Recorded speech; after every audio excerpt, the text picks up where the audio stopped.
অনেকের মধ্যে একটা সমস্যা হয় যেটা হলো এই পর্নের প্রতি একটা আসক্তি বা সেটা দেখা, এই জায়গাটা আপনি যখন কোনো কিছু এত সস্তায় ওপেন করে দেবেন তখন তো এসব হবে।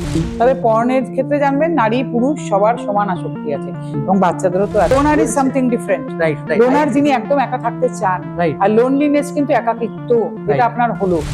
বাবা মায়েদের এখন উচিত ছেলেমেয়েরা কে কি চান, কে কি ভালোবাসেন, এই জিনিসটার দিকে নজর দেওয়া। ছেলেমেয়েরা তো এরকম হয়ে গেছে, বাবা মার সঙ্গে সম্পর্ক হয়তো সেটাই কার্ডটা চেয়ে নেওয়া পর্যন্ত অনলাইনে, বা নিজেদেরই হয়তো একটা অ্যাকাউন্ট বাবা মা বানিয়ে দিয়েছে। ইন্টারনেটের ওভার এক্সপোজার অথবা ইয়াং অ্যাডাল্টহুড কিংবা জেন্ডার চয়েসেস কি আজও এগুলো সোশ্যাল ট্যাবু বলে মনে হয় তো? কিন্তু যে মানুষটি এই নিয়ে বারবার প্রশ্ন তুলেছেন তিনিই হলেন আমাদের আজকের ক্লাসরুমে বিরতির অতিথি। আমরা কথা বলবো অল বেঙ্গল মেন্স ফোরামের প্রেসিডেন্ট নন্দিনী ভট্টাচার্যের সাথে। কথা হবে বাচ্চাদের মেন্টাল হেলথ নিয়ে, প্যারেন্টিং নিয়ে আর জেন্ডার নিউট্রালিটি নিয়ে।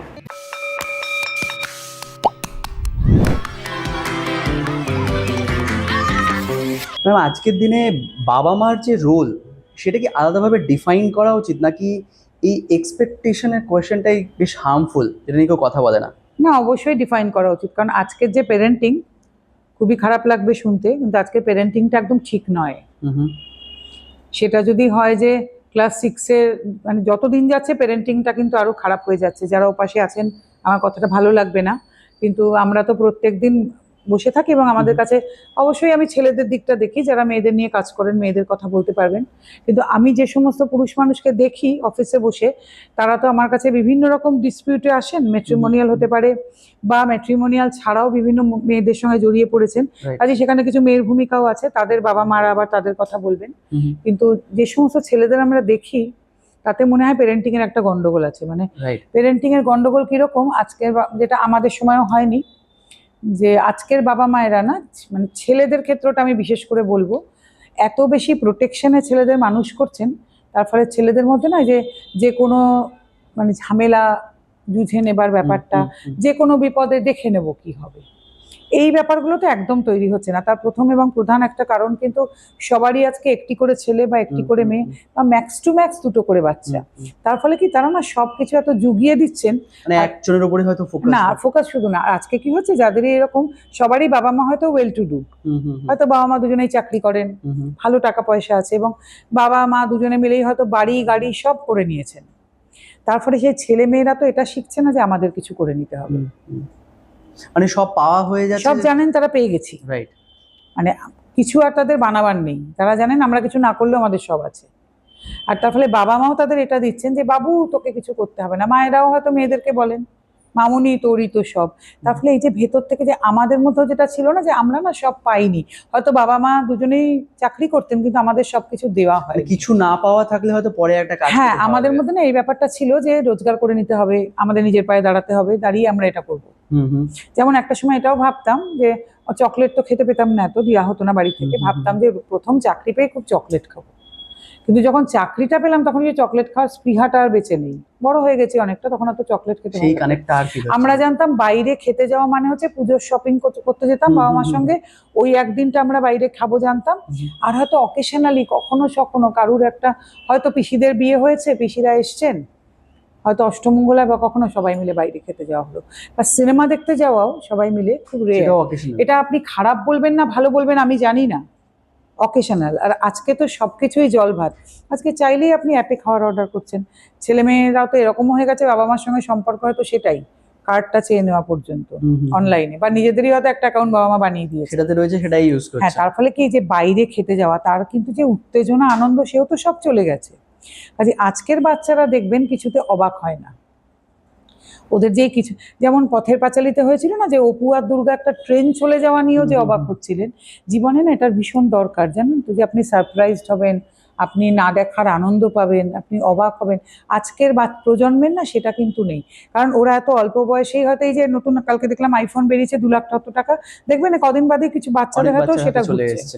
তো ম্যাম, এখানে একটু পরে একটু অন্য একটা দিকে যেতে যাবো, সেটাতে ধরুন আপনি তো সব জায়গায় এই যে প্যারেন্টসের কথা বলছেন, আপনি এমনিতে ধরুন জেন্ডার নিউট্রালিটি নিয়ে এত জায়গায় এত কথা বলেছেন, তো কি মনে হয় প্যারেন্টিংও কোথাও এটা কি আস্তে আস্তে আসা উচিত? ডেফিনেটলি, কারণ কি বলুন তো, ছেলের বাবা মা যারা, তারা কিন্তু ছেলেদেরকে ভীষণ কুঁকড়ে বাঁচতে শেখাচ্ছে।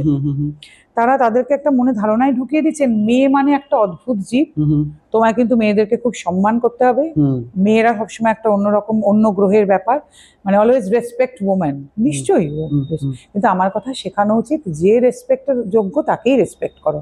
তিনি কিন্তু আপনার বাড়িতে যিনি কাজ করেন তিনিও হতে পারেন, আপনার যিনি গাড়ি চালান তিনিও হতে পারেন। অর্থাৎ রেসপেক্ট করতে হবে, যিনি রেসপেক্টের যোগ্য তাকেই করতে হবে। মানে ওই বায়াসটা না রাখে রাদার হ্যাঁ, তারপরে ছেলেরা বড়ই হচ্ছে, আজকের প্রজন্মের ছেলেদের মধ্যে আমি এটা দেখি, মেয়েদের সম্পর্কে একটা অদ্ভুত অনেক লেখালেখিও ফেসবুকে দেখি, যেটা আমাদের জমানায় ছিল না, আমাদের বাবাদের জমানায় তো আরোই ছিল না, যে মহিলা বলে তাদের সম্পর্কে না আজকের ছেলেদের একটা, এই যে না বিয়ের পরে আমাদের কাছে বহু ছেলে আসেন, তো বিয়ের পরেই না বউ এলেই তাদের একটা কিরকম ভাব, দেহি পদপল্লব মুদারম, মানে সবই দিয়ে দিচ্ছি বউয়ের চরণে। তখন বাবা মাকেও চিনি না, বউয়ের নামে ফ্ল্যাট কিনে নিচ্ছি, বউয়ের নামে গাড়ি, বউয়ের সঙ্গে শ্বশুর বাড়ির পাশে ফ্ল্যাটে থাকতে চলে যাচ্ছে। সেটা তাহলে সেই আপব্রিঙ্গিং এর সমস্যা, আপব্রিঙ্গিং মানে তখন কিন্তু আর মাকেও চিনি না, মা শিখিয়েছেন, মা শিখিয়েছে যে তখন মেয়েদেরকে হ্যাঁ, এদিকে আমার মা তখন বলতে শুরু করেছে বাবু আর আমায় চেনে না, কিন্তু এটা তো তার ফলাফল। সেই লং টার্ম যে সিটটা শেখানো হচ্ছে যে মেয়েরা একটা সাংঘাতিক ব্যাপার, আর জীবনে একটা মেয়ে না হলে চলা যাবে না, মেয়ে একটা ভীষণ প্রিসিয়াস ব্যাপার। আমি রাস্তাঘাটে অনেক ছেলেকে দেখি কান ধরে উঠবস করছে গার্লফ্রেন্ডের সামনে, সম্পর্কটা টিকিয়ে রাখার জন্য, না না সম্পর্ক টিকিয়ে রাখার জন্য। কিন্তু এভাবে কি সম্পর্ক সত্যি ঠিক, অনেক ছেলে আমাদের এখানে এসে বলছেন দিদি সংসারে শান্তি বজায় রাখার জন্য এরকম করছি, তো এইভাবে কি সত্যিই শান্তি থাকে? এটাকে তো বলে জোড়াতালি দেয়া, মানে এইভাবে কিন্তু যাদের শান্তি থাকার, তাই বলে কি আজকে এখনো কোনো কাপল নেই যারা রয়েছেন একসঙ্গে, তাদের কিন্তু এভাবে শান্তি বজায় রাখতে হবে। এই যে যেটা বলছেন এই জায়গাটায় ধরুন এটা যদি না করে তাহলে অনেক জায়গায় অশান্তি হবে, সেই অশান্তিটা না না না, এবার আমি একটা কথা বলি, অশান্তি কিন্তু হবে, কিন্তু চিরকাল হবে না। এই মেয়েটি যদি জেনে যায় যে এই ছেলেটিকে বাগে আনা যাবে না, তাহলে আইদার সে চলে যাবে, নয়তো সে এটা কিন্তু তখন বুঝবে যে এই ছেলেটি কম্প্রোমাইজ করবে না। কম্প্রোমাইজ আমি করতে বলছি না, অ্যাডজাস্টমেন্ট, বিয়ে মানে কিন্তু অ্যাডজাস্টমেন্ট, কম্প্রোমাইজটা কিন্তু অন্য কথা। উভয় পক্ষকে কিছু অ্যাডজাস্ট করতে হবে। তাহলে আমি যদি সবকিছুই দেখছি আমি মাথা নিচু, মেয়েদের ক্ষেত্রে আমি একই কথা বলবো, মেয়েরাই বা কেন সবকিছু মাথা নিচু করে মেনে নেবেন? ছেলেটিও যদি জেনে যায় এই মেয়েটিকে এরকম করে মানানো যাবে না, সেটা জেনে নেবে। বহু মেয়েও তো আছেন সবকিছু মাথা নিচু করে মেনে নেন। কেন নেন? আপনাদেরকেও মাথার দিব্যি দিয়েছে নাকি মেনে নিতে? কেন নেন? তখন আবার আপনারা দোহাই দেন না এরকম বলেছে মেয়েদের, তো কেন মেয়েরাই কেন মেনে নেবেন না? আজকের দিনের মেয়েদেরও তো মানার যুক্তি নেই। ছেলেদেরও এটা বলতে চাই যে আপনারা কেন ভাবেন এতে সংসারে শান্তি বজায় থাকবে? কখনো থাকে না এতে সংসারে শান্তি বজায়। একজন টিনেজার বা একজন ইয়াং অ্যাডাল্ট যখন তার নিজেদের চয়েসেস গুলো নিজেই করে, ধরুন কেরিয়ার হোক, ফ্রেন্ডস হোক বা লাইফস্টাইল হোক, অনেক ক্ষেত্রে সেটাকে একটা ডিসওবিডিয়েন্সের আখ্যা দেওয়া হয়। তো সেটা কি ঠিক নাকি এটা তার একটা আইডেন্টিটি গ্রো করছে? না, ডিসওবিডিয়েন্স কেন হবে? আর একটা কথা আমি বলি, এই যে কথায় কথায় একটা বলা হয় না আজকের জেনারেশন মানে খারাপ, এটা না আমাদের বুঝতে হবে। এটা আমাদের দাদু যখন ছিলেন বাবাকে বলতেন আমাদের সময় এরকম ছিল না, বাবারা আবার আমার কাকাদের বলেছেন, কাকারা আবার তার পরের জেনারেশন তারা আমাদের বলেছেন, এরকম না চলতে থাকে। তাহলে দেখতে গেলে আইদার সবসময় সমাজ রসাতলে গেছে, আর নয়তো নাও ইজ দ্য বেস্ট, মানে যেটা যখন চলছে সেটাই তখন এক একটা জেনারেশনের ভ্যালুস গুলো আলাদা। এটা আর না তো নাও ইজ দ্য বেস্ট, মানে যেটা যখন চলছে সেটাই বেস্ট, না তো সবসময় সমাজ রসাতলে গেছে। দুটোর একটা আমাদের ধরে নিতে হবে, তাই না? যে সবাই সব পরবর্তী জেনারেশনকে বলছে আমাদের সময় এরকম ছিল না। কাজে এই যে মানে যদি এটাকে জেন জেড বলতে পারি আমরা, তো কেন খারাপ হবেন? তারা তাদের মতন, তাদেরকে তাদের মতো করে বিচার করতে হবে। আজকের প্রেমের কনসেপ্ট যদি আমি উত্তম সুচিত্রার প্রেমের কনসেপ্টে ফেলতে চাই তাহলে তো হবে না। না, আজকের অ্যাপস গুলো দিয়ে যেভাবে যা দেখা হচ্ছে সেটা বুঝতে হবে। কনসেপ্ট চেঞ্জ হয়ে গেছে। আজকের প্রেমে কিন্তু শরীর একটা বিরাট ব্যাপার, মানে অনেক বড়, মানে ওটা কোনো রাদার বলবো কোনো ব্যাপার নয়, রাদার কোনো ব্যাপার নয়।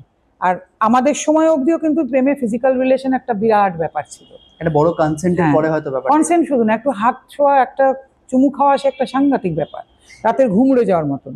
কিন্তু আজকে ওরা মনেই করে না একটা। এবং আমার মনে হয় সেটা কিন্তু ডেপিকশনটাও যেটাতে আমরা দেখি যে মুভি বা যেকোনো দেখানো হয় প্যারালাল, যখন একটা আজকে মুভিগুলো দেখবেন ওরকম এখন ডেপিকশনটা এরকম। আর আজকের দিনে মানে এটা ওরা কিন্তু খুব হয়তো অ্যাকোয়েন্টেন্সেস যাকে বলে, হয়তো বন্ধু না, তাদের মধ্যে শারীরিক সম্পর্ক হচ্ছে। এবার ব্যাপারটা হচ্ছে যেটা ভালো না খারাপ দ্যাটস কিন্তু ডিফারেন্ট। সেটা আমি আমার জেনারেশন হিসেবে, মানে আমি এই জেনারেশনের মানুষ হিসেবে মেনে নিতে পারছি কিনা দ্যাটস ডিফারেন্ট, কিন্তু এটা ভালো না মন্দ সে প্রশ্ন আলাদা। কিন্তু এই জেনারেশন কিভাবে সেটাকে দেখে সেটা তাদের ব্যাপার। যেমন এই জেনারেশনের বহু ভালো জিনিস আছে, ওরা কিন্তু সত্যিটাকে সত্যি বলতে পারে। আমাদের জেনারেশন কি জানি না, তার পরের জেনারেশনের কথা আমি বলতে পারবো না। আমরা কিন্তু অনেক কথা সত্যিটাকে সত্যি বলতেই পারি না, ওরা কিন্তু মুখের উপর বলে দিতে পারে, ভয়টা কম, ওরা বলতে পারে। তাহলে আবার সবসময় এটা বলা যাবে না যে ওরা কারোর প্রতি সহানুভূতিশীল নয়। ওরাও কিন্তু আবার অনেকেই অনেক এনজিওতে কাজ করে, অনেক দূর দূর অব্দি গিয়ে এই অনেক জিনিসগুলো সোশ্যাল করছে, কজের জন্য কাজ অনেক করছে। সোশ্যাল কজের জন্য চলে যাচ্ছে, অনেক কিছু করছে, অনেক রাস্তায় নেমে। আজকে গত বছরে অভয়াকাণ্ড ওরা যেভাবে রাস্তায় নেমেছে, আমরা কি পেরেছি আগের জেনারেশন? পারিনি তো অনেক কিছুতে করতে। তো সবসময় সবাইকে এরকম নস্যাৎ করে দেওয়া যাবে না। কাজে এই জেনারেশনটাকে তাদের মতো করে বুঝতে হবে। আজকে যখন আমরা একপাশে বলবো আমরা ডিজিটাল ইন্ডিয়া, আমরা এআই, আমরা চ্যাট জিপিটি, আমাদের হ্যানা ত্যানা সবকিছু অনলাইনে লিঙ্ক, অথচ ওদেরকে বুঝতে চাইবো না এটা একসঙ্গে হবে না। আবার ওদের মধ্যে অনেক প্রবলেমও আছে। এই যে বলছে ওরা রিজেকশন নিতে পারে না, ডিনায়াল নিতে পারে না, সব প্রত্যেক জেনারেশনই একটা গন্ডগোল আছে। একটা জিনিস আপনি খেয়াল করবেন, যে ধরুন আমি যদি আপনাকে বলি আগেকার দিনে যে সিনেমা হতো, যে জুটিগুলো চলতো, কত বছর ধরে একই জুটি চলছে, আজকে কি সেসব কিছু আছে? আপনি সত্যি আজকে কোনো ফিল্মের নায়ক নায়িকার নাম সে অর্থে বলতে পারেন? আমি তো পারি না, মনেই নেই, আমি চিনি না সেভাবে। মানে লাস্ট হয়তো একটা সময়ের পরে আর নায়ক নায়িকাকেও চিনি না, তাই না? তো কাজে ওদের কম্পিটিশন অনেক স্টিফ, কারণ ওদের আজ যেটা আছে কাল সেটা নেই। আর খেলাধুলা তো আপনি দেখবেন যে একটা সময় অব্দি ক্রিকেটে আমরা কত লোকের নাম জানতাম, এখন ওদের সে মনে, এখন আর পুরো টিমটার নাম মনে করতে হলে 4 বার ভাবতে হয়। ফুটবলেও তাই, ক্রিকেটেও তাই, সবকিছুতে তাই। অথচ পুরোনো দিনের ব্যাডমিন্টন প্লেয়ার, টেনিস প্লেয়ার সবাইকে আমাদের মনে আছে। আজকে আজও মাথার মধ্যে বিশ্বনাথের নারায়ণ যেভাবে কিন্তু recall হয়, আজকে যে জিতছে কালকে আর সে কালকে নেই। সে নেই। উইম্বলডন গত বছরকে চ্যাম্পিয়ন হয়েছে, এবছর আমাদের মনে নেই, কিন্তু আমরা কত পুরনো পুরনো সবার নাম মনে করতে পারি, কারণ তারা বছরের পর বছর চ্যাম্পিয়ন হয়েছে। আজকে দুনিয়াটাও এত ফাস্ট হয়ে গেছে না, তো কাজে ওদের তো কম্পিটিশন অনেক বেশি। সেটা কি পুরোপুরি তাদের এই মেন্টাল ওয়েলবিং এর যে জায়গাটা বলছেন? আর আমাদের মেন্টাল ওয়েলবিং তো এখনো কিছু গন্ডগোল হয়নি, গন্ডগোল হয়নি, চলার বলছি যে পরে। আজ যে জায়গাটা ধরুন আর দেখুন face এই যে করছি। কথায় কথায় ডিপ্রেশনে চলে যাচ্ছি, মানে এটা কি ডেস্টিনেশন ওয়েডিং এর মতন চলে যাচ্ছি? এটা কি এটা বেড়াতে যাওয়ার জায়গা? কথায় কথায় আজকে জেনারেশনে শুনে ডিপ্রেশনে চলে যাচ্ছি, মানে এটা কি বেড়াতে যাওয়ার জায়গা? তোর এই খুব ক্যাজুয়াল হয়ে গেছে বলে এরকম হ্যাঁ, হচ্ছে? খুব ক্যাজুয়াল। ওনারা জানেনই না কিন্তু আসলে সত্যি ডিপ্রেশন কাকে বলে। এটা এত শখের জায়গা কিন্তু নয়। সত্যি যারা ডিপ্রেশনের রুগী তাদের যে কি ভয়াবহ অবস্থা, ডিপ্রেশন কিন্তু এরকম ভাবে চলে যাওয়ার জিনিস নয়।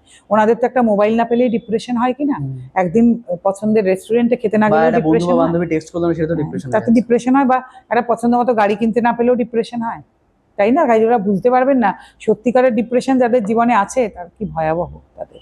এটা দিয়ে যদি কোনো প্যারেন্ট ধরুন যারা ধরুন চেষ্টা করতে চায়, হয়তো আজকে 100-র মধ্যে কিছু জন তো আছে যারা চাইবে, ধরুন যারা সত্যিকারের এরকম একটা কনভারসেশন নিজের ছেলে বা মেয়ের সাথে কথা বলতে, সেই ধরুন একটা প্রাপ্ত একটু বয়সটা বাড়ছে, কথা বলছে যে সেক্সুয়ালিটি নিয়ে, কেন বলবেন না কেন, আমি এটা বুঝি না। সেটা ইনিশিয়েট করার সময় কি ভাবা উচিত? ভাবা উচিত, নর্মাল তো, এটার মধ্যে কোনো অ্যাবনর্মালিটি তো নেই। যেহেতু ওই দ্বিধাটা এখনো কাজ কারণ এটা তো করছে। মহাভারতের যুগ থেকে আমাদের দেশে চলে Absolutely, আসে, absolutely. সারা পৃথিবীতে মানে অ্যাডাম আর ইভের সময় থেকেই তো ব্যাপারটা হয়েছে বলে এটা তো আলাদা এমন রয়েছে। কিছু একটা ব্যাপার নয় যেটা নিয়ে ভীষণ একটা মানে ঢাক করতে হবে, হাস করতে হবে, এটা তো সেরকম কিছু মানে নয়। নর্মালি যেমন অন্য 4টে কথা বলে ওভাবে হ্যাঁ, এটাও এটা বলবে। হতেই পারে, কেউ গে হতেই পারেন, কেউ লেসবিয়ান হতেই পারেন, তাই নিয়ে এরকম করার তো কিছু নেই। এটাই বুঝতে পারছি। শুধু দয়া করে ছেলে গে শুনলেই তাকে বিয়ে হলে সব ঠিক হয়ে যাবে, আর মেয়ে লেসবিয়ান হলে বিয়ে হলে সব ঠিক হয়ে যাবে, এই কথাটাই যাবেন না দয়া করে। বাকি আরেকটা ছেলে বা আরেকটা মেয়ের জীবন নষ্ট করবেন না, এটুকু বলতে চাই। রাইট। তো ম্যাম আরেকটা জিনিস আছে, বলছি আমরা আপনি কনসেন্টের কথা বলছিলেন, তো কনসেন্টের ক্ষেত্রে একটা কথা বলতে চাই। আপনারা সবসময় বলেন না যে কনসেন্ট বলতে আপনারা মেয়েদের কনসেন্ট বোঝেন, নো মিন্স নো। এটা কিন্তু একটা ছেলের ক্ষেত্রেও সমান হতে পারে, অ্যাবসলিউটলি একটা পুরুষ মানুষের ক্ষেত্রেও কিন্তু নো মিন্স নোই হয়। হ্যাঁ, বহু মেয়ে আছেন সেটা বুঝতে চান না। একটা পুরুষ মানুষেরও কিন্তু নো মিন্স নো, তারও মনে হতে পারে যে এই মেয়েটিকে আমার পছন্দ নয়, মেয়েটি আমার গায়ে হাত দেবে না। রাইট। তাহলে পুরুষ মানুষের ক্ষেত্রেও সেটা সমান সত্যি, এটা মাথায় রাখবেন কেমন। আরেকটা জায়গা যেখানে ধরুন আজকে জেনারেশন নিয়ে কথা হচ্ছে, যখন তারা আজকে তাদের বন্ধুরা কি করছে, যেমন বলছেন বন্ধুরা একটা খুব ইম্পর্টেন্ট জায়গা, তো ফ্রেন্ডসদের দ্বারা খুব বড়ভাবে তারা প্রভাবিত। বিট তাদের কোনো রিলেশনশিপে কেউ একজন রয়েছে, বা কোনো একটা কেউ কিছু একটা কিনছে, মোবাইল কিনুক, বাইক কিনুক, মানে that is the in thing যেটা ওরা মনে করে, এবং তার প্রেসারে তারা অনেক কিছু করে ফেলে। এই জায়গাটা থেকে ফিরিয়ে আনা খুব মুশকিল, বুঝেছেন? মানে কোনো বন্ধুর একটা গার্লফ্রেন্ড হয়েছে, তাহলে ওকেও একটা গার্লফ্রেন্ড করতে হবে, এইটা কিন্তু সাংঘাতিক। তাতে কেউ পছন্দ করুক চাই না করুক, একটা ট্র্যাপের মধ্যে এটা পড়ে গন্ডগোল যাচ্ছে। ট্র্যাপের মধ্যে, মানে এই ব্যাপারটা থেকে বের করা কিন্তু দুঃসাধ্য, আমি আপনি কেউ পারবো না, এটা যতক্ষণ তারা নিজেরা না বুঝছে। ছেলেদের মধ্যে তো এটা বেশি, মেয়েদের থেকে। আমি যতই ছেলেদের নিয়ে কাজ করি, এটা ছেলেদের। আমি আপনাকে একটা কথা বলি এই প্রসঙ্গে। ধরুন একটি ছেলে একটি মেয়ের সঙ্গে তার অ্যাফেয়ার হয়েছে, মেয়েটি কিন্তু ধরুন ছোট ছোট জামা পরে, তাতে আমার কোনো প্রবলেম নেই, আমি সেসব নিয়ে বলছি না। ড্রিঙ্ক করে, স্মোক করে, পাবে যায়, রাত 3টে বাড়ি ফেরে। এবার এই ছেলেটা কিন্তু মহা খুশি প্রেম করার সময়টা, কিরম গার্লফ্রেন্ড পেয়েছি আমি দেখেছিস, মানে ও কিন্তু তখন সবাইকে এটা শোকেস করছে। কেন শোকেস করছে বলুন তো? ও কিন্তু মেয়েটাকে নিয়ে কনসার্ন না, ও সব বন্ধুদের দেখাতে চাইছে যে আমি কিরকম, দেখ এই মেয়েটা আমায় পছন্দ করে, একজন মড যেভাবে ওরা বলে। তার থেকেও বড় কথা যে আমি কতখানি দেখ ওই মেয়েটা আমাকে পছন্দ আচ্ছা, করে, মানে আমি করতে পেরেছি, আমি করতে পেরেছি, মানে ও কিন্তু তখন নিজেকে লোকের কাছে দেখাচ্ছে। রাইট। এইবার মজাটা দেখুন, কোনোভাবেই মেয়েটির সঙ্গে বিয়ে হয়ে গেল, আর কিন্তু ওর ওটা ভাল লাগছে না। কারণ এবার বিয়ে হয়ে গেছে, মেয়েটি তোর বউ হয়েছে, এবার বউ সেই ছোট জামা পড়ছে, সিগারেট খাচ্ছে, মদ খাচ্ছে, পাবে যাচ্ছে, 3টে বাড়ি ফিরছে, আর ভাল লাগছে না। কিন্তু এখানে মেয়েটির কি দোষ আপনি আমায় বলতে পারেন? মেয়েটি তোর লাইফস্টাইলটাকে দেখিয়ে দিয়েছে। আমাকে রিসেন্টলি একটি মেয়ে ফোন করেছিল এই কথাটা বলে, আমি আরেকটি পডকাস্টে এই কথাটা বলেছিলাম, বলছে দিদি আপনি একদম ঠিক বলেছেন, এই জানেন আমার সঙ্গে এই প্রবলেমটা হচ্ছে। আরে আমাকে বলুন তো এখানে মেয়েটির কি দোষ? ছেলেটা তো তখন নিজেকে ফোকাস করছে, কিন্তু মেয়েটাকে ফোকাস করা থেকে ও বন্ধুদের সামনে নিজের নাম কিনতে চাইছে, আমি কত স্মার্ট দেখ, এরকম একটা মেয়ে আমাকে পছন্দ করেছে। ও কিন্তু মেয়েটাকে নিয়ে কোনো কনসার্ন নেই। তারপরেও মেয়েটাকে বলতে চাইছে তুমি এসব ছেড়ে দাও, কেন? কারণ ও তো তোমাকে দেখিয়ে দিয়েছে তোমার ওর লাইফস্টাইল, তুমি তাহলে কেন ওকে বিয়ে করেছো? সব দেখে বুঝেই তো তুমি হ্যাঁ। এসছো। তখন প্রবলেমটা তৈরি হচ্ছে, তখন সে বিয়েটা হয়তো 3 মাস 6 মাসও টিকছে না। এবার মেয়েটা তো নিজেকে তখন প্রতারিত মনে করছে যে তুমি তো সব জেনে শুনে আমার কাছে এসছো। এই প্রবলেম কিন্তু ছেলেদের বেশি মেয়েদের থেকে, আমি এটা বলে দিই, বাধ্য হচ্ছি বলতে। আমি হতেই পারি পুরুষ অধিকার কর্মী, কিন্তু যেটা ভুল সেটা ভুল, যেটা ঠিক সেটা ঠিক। এখানে কিন্তু ছেলেরা এই জিনিসটা বেশি করে, মেয়েরা করে না আমি বলছি না, অবশ্যই করে। এবার আরেকটা জায়গা আমি বলতে চাইছি, যেটা ধরুন আজকাল যারা এখন পড়ছে, ধরুন এই হাজার একটা দুটো বছর পেছনে বা একটা দু বছর সামনে, এই যে জেনারেশনগুলো যেগুলো বেরোচ্ছে, ডিগ্রি যেগুলো পাচ্ছে তারা সেইভাবে এমপ্লয়েড হচ্ছে না। তো সেই কারণে আমাদের যে সোশ্যাল একটা ফ্রাস্ট্রেশন আসছে বা র্যাডিক্যালাইজেশন আসছে, তো এইগুলো একটা হোপলেসনেস, বা ওই যে এখন একটা নতুন এসেছে যে লোনার, লোনার আর লোনলিনেস এর মধ্যে অনেক তফাৎ। হ্যাঁ, লোনার মানে কিন্তু যিনি নিজে থাকতে চান একা। হ্যাঁ, নাই বলছি ওরা যেভাবে আখ্যা দিচ্ছে, না, ওরা আখ্যা দিলেই সেটা আমি তো মানবো না। আমি ওই জায়গাটাই কথা বলতে যাচ্ছি যে এটা loner is something different. Right, right. Loner যিনি একদম একা থাকতে চান, রাইট, আর লোনলিনেস কিন্তু একাকিত্ব, যেটা আপনার হলো, রাইট, দুটো একদম তফাৎ। Right. লোনার অনেক মানুষ আছেন, লোনার তারা নিজেরা বেছে নিয়েছেন, তারা ভালোবাসেন, তারা এনজয় করেন ওটা, নিজের কোম্পানি নিজের কোম্পানি বলে তারা ওটাই ভালোবাসেন, যে সবকিছু নিয়ে তারা আছেন, তারা একা একা থাকতেই ভালোবাসেন। আর লোনলিনেস কিন্তু উনি চাননি ওটা থাকতে, কিন্তু ওনার হয়ে গেছে। সেটা যেটা হয়ে গেছে, ধরুন আজকে এই জেনারেশনটা যার কি হচ্ছে, ওরা ওটাকে ট্যাগ দিয়েছে একটা সোশ্যাল যে লোনার হিসেবে, দ্যাট ইজ লোনলিনেস। তো হবে না, বাস্তব ওই যে কিছু জানে না বলেই ওটা দিয়েছে। একদম সেই বাস্তব ওই জায়গাটা। এবার সেটার একটা বড় কারণ হচ্ছে যে জায়গাটায় যে ডিগ্রিটা দেওয়া হচ্ছে, দ্যাট ইজ নট এমপ্লয়েবল, যেটা আমাদের রাজ্যে অনেকটাই বেশি হয়ে রয়েছে। এই জায়গাটায় যেটা হচ্ছে যে এই হোপলেসনেসটা বাড়ছে দিন দিন, আর একটা র্যাডিকালাইজেশন হচ্ছে এই জায়গাটায়। ওই যে গ্র্যাজুয়েট বা ধরুন মাস্টার্স এই লেভেলে যে যারা রয়েছে, এটাই আমি একটু আগে আপনাকে বলতে চাইছিলাম, যে বাবা মায়েদের এখন উচিত ছেলেমেয়েরা কে কি চান, কে কি ভালোবাসেন, এই জিনিসটার দিকে নজর দেওয়া। কেমন? অনেক বাবা মার কাছে পয়সা আছে, তার ছেলে হয়তো ব্যবসাই করতে চান বা মেয়ে, সেটার দিকেও একটু নজর দেওয়া উচিত। রাইট। হয়তো তারা একটা ছোটখাটো ব্যবসা করে দিলেও, মানে ব্যবসা করতে চান তিনি। আর ব্যবসা কি একরকমই হয় নাকি শুধু চিমনি দিয়ে ধোয়া বেরোবে আর ফ্যাক্টরি? অনেক রকমের ব্যবসা আছে, ব্যবসার কোনো অধিবোধই নেই, এত রকম ব্যবসা হতে পারে। সেগুলো নিয়েও বাবা মা কথা বললেন, ওই ডাক্তার হতে হবে আর ইঞ্জিনিয়ার হতে হবে। ইঞ্জিনিয়ার হয়ে 5,000 টাকা চাকরির জন্য অ্যাপ্লাই করছেন, এরকমও আমি জানি, রিসেপশনিস্ট হবেন বলে। তা কি লাভ এরকম পড়াশোনা করে? আর তাকে একটু জানতে চান না আপনার ছেলেমেয়েরা কি হতে চায়? হয়তো অন্য একটা কিছু হলে সে সাইন করতো, সে হয়তো করতে পারতো কাজটা। মানে আজকে যে এত কিছু অ্যাভেলেবল রয়েছে, আগের দিনে ফরেন্সিক সায়েন্স নিয়ে অত কাজ হচ্ছে, বা যে কোনো একটা ফিল্ড নিয়ে। শুনুন, আমি আজকে এই কাজটা করতে এসেই জানতে পেরেছি যে আমাদের একটি ছেলে আছে যে হোমিওপ্যাথিতে ফরেন্সিক হয়। আমি জানতাম না, এই কাজ করতে এসে তো জানতে পেরেছি। সে ন্যাশনাল হোমিওপ্যাথি কলেজে ফরেন্সিকের এইচওডি, আমি তো জানতাম না তো। এইটা করতে তার মানে কি, আপনি যত নিজেকে বা এক্সপোজার বাড়াবেন তত অনেক কিছু জানতে পারবেন। আমি বহু কিছু এই কাজটা করতে এসে জানতে পেরেছি।